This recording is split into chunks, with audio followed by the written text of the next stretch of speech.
আপনাদের দেখাতে নিয়ে আসলাম আমার বাগানের পদ্ম ফুল চাষ করেছি। তা ফুলটা দেখে মনটা একদম ভরে গেল। এই আমার বহু কষ্টের মানে ফল আর কি। মানে আমি বহু কষ্ট করেছি এই গাছটার জন্য, পদ্ম গাছটার জন্য। পদ্ম গাছটা যখন লাগিয়েছিলাম প্রথম, তখন গাছে কয়েকটা ফুল এসেছিল, মাসখানিক পরেই ফুল হয়েছিল, ছোট ছোট হয়েছিল, খুব একটা ভালো হয়নি। আর পাতাগুলো এরকম তখন ছোটো ছোটো ছিল, আর এরকম পুড়ে পুড়ে যাচ্ছিলো, খুব রোদ্দুরের জন্য কি জানি না।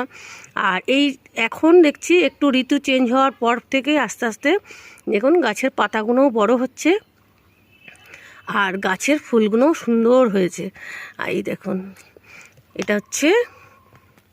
এটা ফুটেছে। আর একটা দেখাই আপনাদেরকে, এই দেখুন একটা করি, আর একটা দেখুন, এটা দেখাচ্ছি পাতার তলায় উঁকি মারছে আরেকটা। এই দেখুন, এই যে একটা পাতার তলায় উঁকি মারছে, এই একটা।